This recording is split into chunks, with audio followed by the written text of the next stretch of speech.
Hello, good afternoon, New York. So when Pete was making reference to the brightest CMO, I fear he may be referencing my impoor fashion choice this afternoon. But nonetheless, good afternoon. And without further ado, I'd love to introduce my esteemed panelists. I've got Brett from CVS Health, Maggie from SAP, and Eric Ashe from the Legacy Foundation. So, thank you for joining me in that warm welcome. So Pete asked me to convene a panel of folks who are on the cusp of change in terms of doing interesting work as it relates to brand experience. So I was up for the challenge, and I further challenged myself to put together a diverse panel representing consumer, B2B, and nonprofit. And this afternoon, we're going to talk about brand experience.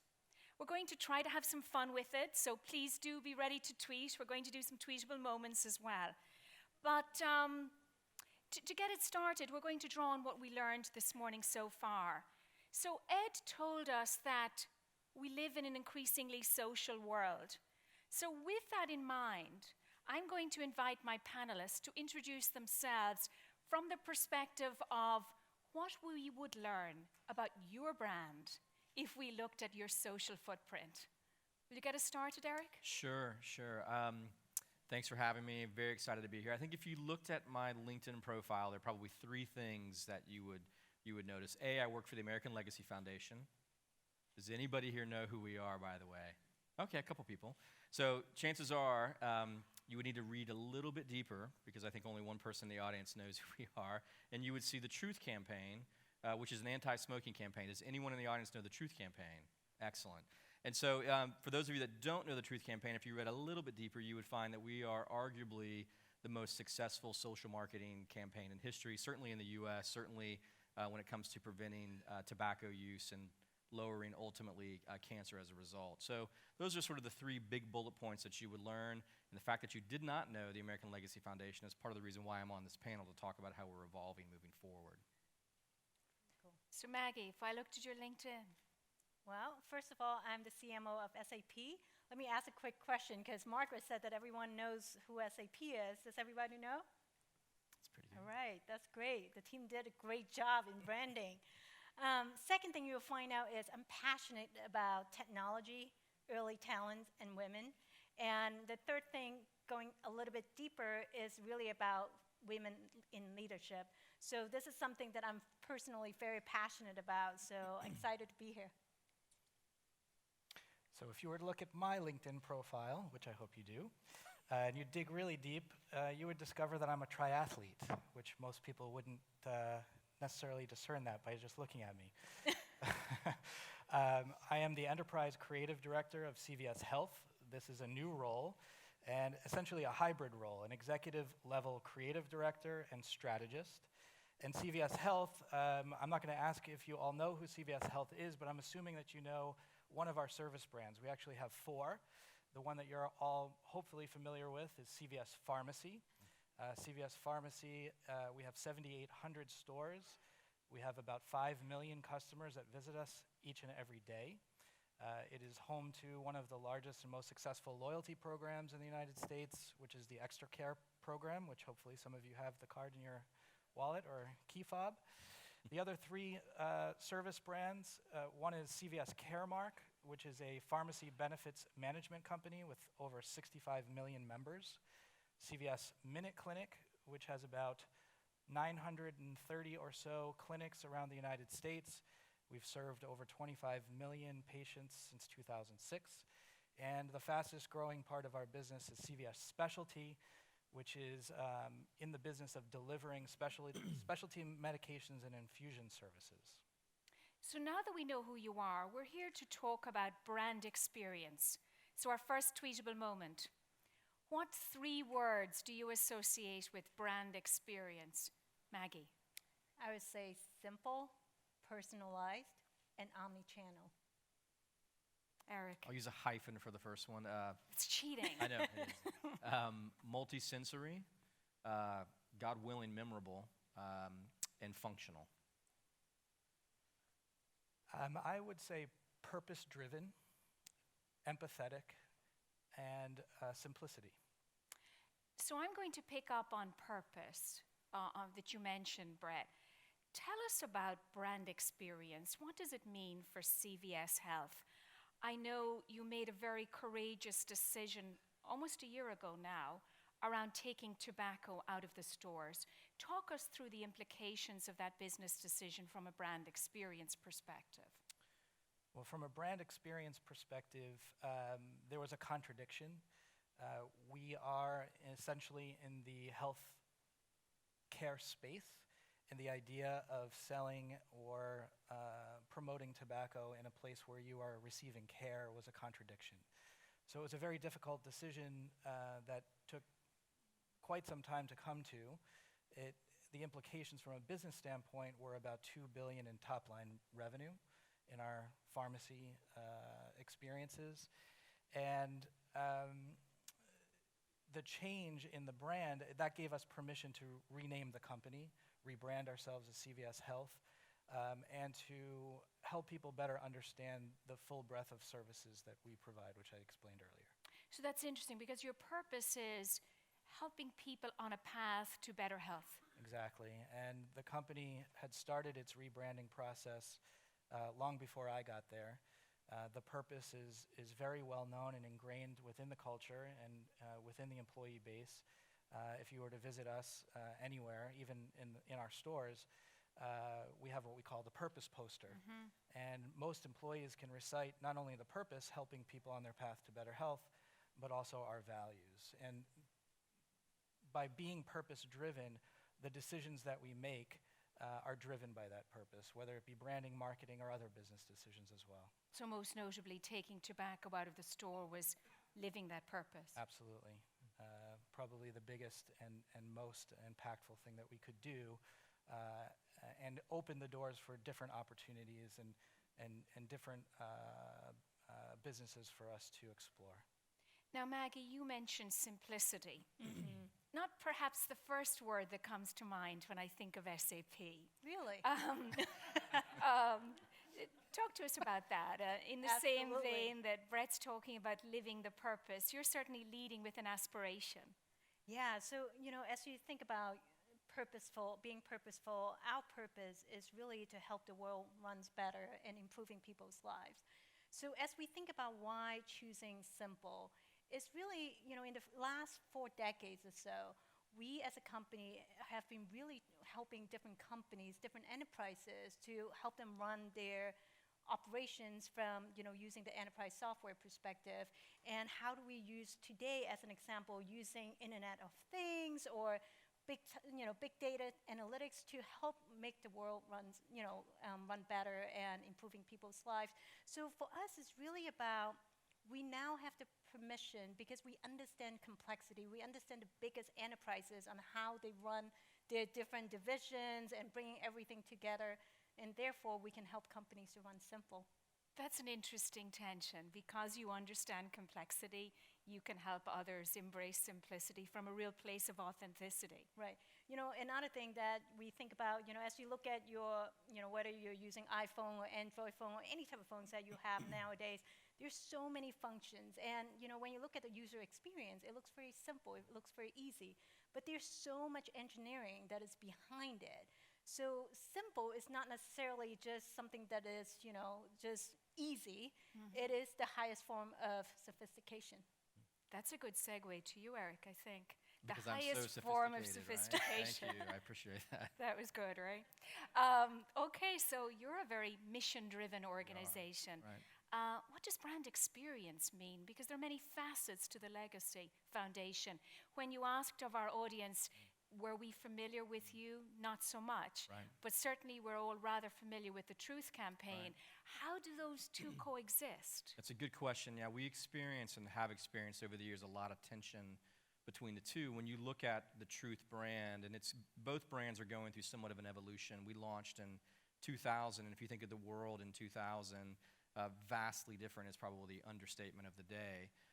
And so the tone of the brand looked and felt very Gen X, right? It reflected culture, it reflected the relationship that teens had with authority. There was more of a tension with authority.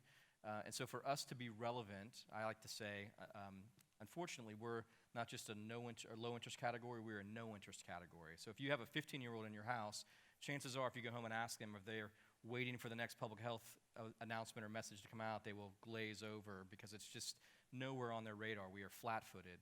And so as we've tried to evolve with culture, with truth, at the same time, we have a parent brand. It's a very serious brand. We are full of academics, social scientists. There's a lot of rigor behind the campaign in terms of how we evaluate the progress. And so for us, what we're trying to do as we move forward, when you think about 2015, the veil between the corporate brand and the consumer brand doesn't exist. So in 2000, it was possible for us to treat the Truth campaign as a campaign that was distinguishable and separate and apart from the parent company legacy. That's not the case now. 15 seconds online, and a consumer, a teen, can figure out who we are. If you look at the legacy brand today, it's very disappointing.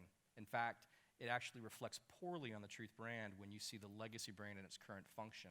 So in one case, the amount of money that we pour into the campaign to be effective, for us to continue to be effective moving forward, we have to elevate the parent brand to be more reflective of the strength and the successfulness of the Truth campaign. Indeed. And this morning, I was struck by Ed's comments around storytelling. One of the things that I often think about is your name is the first word in a story. Brett, you mentioned that integral to your rebranding campaign was the decision to revisit that name. Talk to us about that decision-making process and the fact that you are now CVS Health. Yeah, again, the process started before I joined. I've been with the company for about a year and a half, and the board had already made a decision about the name, but didn't feel that we had permission to be in the marketplace as CVS Health with tobacco in our stores. So with that exit from the category, it opened up an opportunity. And with the team that I work with today, it was beyond the name. It was the identity and the personality and the story of the company that had never really been documented at an enterprise level. So it's very important for us and our patients and our customers and our members and our clients to understand that CVS Health as an enterprise is distinctly different than maybe what they think we are, which is a corner drugstore, or a company that just puts pills in bottles. Because what we're really trying to do, again, back to the purpose, is help people on their path to better health. And with health in our name,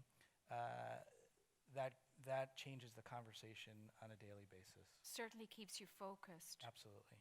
Now, naming is part of the exploration you're embracing as well, Eric. It is, yeah. Again, the American Legacy Foundation is a mouthful, and so you can imagine my elevator pitch as I'm talking to someone trying to describe what we do. I run out of this pitch before we actually get to the floor, unless it's a very tall building working to my advantage. And so the challenge that we're having is we are best known for the Truth campaign. It's incredibly successful, but none of that success accrues back to the parent company. That's an aggressive sort of campaign. It is. And so the pro-con to that is it's very definitive. You know who we are. The name Truth itself, that's a very high bar. It brings with it some pros and cons in terms of the expectation from the consumer. But what we're trying to do, and we're in the middle of this process with Siegel and Gale right now, is really look at how do we elevate Truth and the brand and what it stands for back to the purpose, and bring that back up to the parent company, which will include a renaming effort so that those two brands are better aligned, so that as we invest in the program, the parent company is actually getting credit for that. Now, interestingly enough, your approach involves quite a bit of research. It does. Talk to us about the importance of research as you embrace a rebranding effort. We'll have to prove what we do actually works. And so in behavioral change, in terms of social science, it's not, the feedback loop in terms of showing success is not immediate. It takes us minimum 6 to 12 months before we start to see movement in someone's attitudes that leads to behavioral change. So it's a bit of a long-term bet. And there are all sorts of benchmarks along the way. So part of what we are doing in terms of crafting the new parent brand, we have invested hundreds of millions of dollars, close to $1 billion in the Truth brand. It's effective, it works. We are very protective of that ethos and that brand voice. And so for us to pull back some of what that brand stands for, perhaps even some of that language into the parent company, we have to be very certain that it's not going to, A, impede our ability to be effective with the core audience, 12 to 24-year-olds, but also that when you talk to the serious adults, our policymakers and friends on Capitol Hill, they don't see us as that smart-ass 15-year-old alone. They take us as a very serious brand that knows what we're talking about. And so we spent a lot of time in the field talking to our stakeholders, talking to the people we wanted to be associated with to understand being closely aligned with the Truth brand, is that a pro or a con? And so that's been very insightful and informative in terms of how we make the decision. So it sounds like what you're touching on suggests that perhaps there may be some misconceptions around branding. Maggie, I'm going to put you on the spot now. Sure. Tweetable moment, 140 characters or fewer. Biggest misconception around branding? Can I call a lifeline? No, Kidding. no. I think the biggest perception is that you can own your brand end to end, not in today's world anymore. As you think about the different channels, the social channels that we have, and how much we rely on each other, our friends, our family, on word of mouth, or even strangers on the social network, and you just can't. So then the question becomes, what do you need to do? Eric, you talk about the research that you've done. I think, as marketers, we really have to balance between the art and the science, and that part is so important. So I think we got 2 tweets there, folks, from Maggie. Tweet 1, you don't own your brand. Tweet 2, you have to balance the art and the science. Brett, 140 characters. You're a rule keeper. I know it. You can do it. I would say, at least with the work that I'm doing now, the biggest misconception about branding is that the brand is something that you put onto things, when essentially the experience is the brand. And so when I joined the company, the project was very much positioned as a logo swap out. And that's not at all what we're doing. Of course, that needs to happen, but it's not the most important thing. So the experience is the brand, is the takeaway. The misconception is it's just an object that you place on a package or on an ad or on an app or something like that. That's great. Anything additional, Eric? Yeah, I think I would say from my perspective, the biggest misconception has been that the brand is much more pliable than I give it credit for. And so the Truth brand, again, we spend so much time making that relevant to arguably the hardest audience to reach, millennials and now centennials. And we labor and suffer over the communication, even the most minute tweet, to make sure that it's on brand. And so the idea that the parent company of adults would take that brand ownership and some of that tenor and even some of the language on really made me very nervous. I didn't think it was possible. When actually we listen to the consumer, they give us much more credit than I think we give ourselves credit for. And they see the brand in a much bigger way than I actually have seen the brand in the past. And so I think part of it for me was just really opening the aperture a bit to see the brand and the experience the way the consumer does. We spend so much time with the consumer, it seems so like it's such an obvious answer. But I do think we put our own restrictions on where our brands can go when the consumers give us permission to go places that we're not currently occupying. Fascinating. Now, we have to talk about measurement, because every client that I speak to, particularly in the realm of branding, the notion is that it's quite amorphous. How do you think about the metrics around rebranding and branding? Maggie, will you get us started? I think it is really about, whether it's branding or rebranding, it's an evolution. Your brand continue to evolve over time, whether it's something that our own company is trying to do something, or the market is trying to do something different as well. So one of the things that we do with Siegel and Gale, as an example, is the brand equity study. And over time, we can also see the attributes of what customers are looking for are changing as well. And so understanding that purchase consideration, understanding what attributes mean the most to the consumers and customers, those are the things that are top of mind for me. And yours, Eric, is quite longitudinal in its impact. In that context, how do you think about measurement? Yeah, it's a good question. I mean, we also use sort of the brand attitudes and health measures along the way. Ultimately, for us, success is pretty simple. It's very hard to achieve. When we lower the smoking rates, fewer people die of cancer. And so that is the prize for us. It is very complicated. It doesn't, we don't achieve that success alone. Certainly when CVS makes decisions that they've made, it helps denorm the behavior in the marketplace.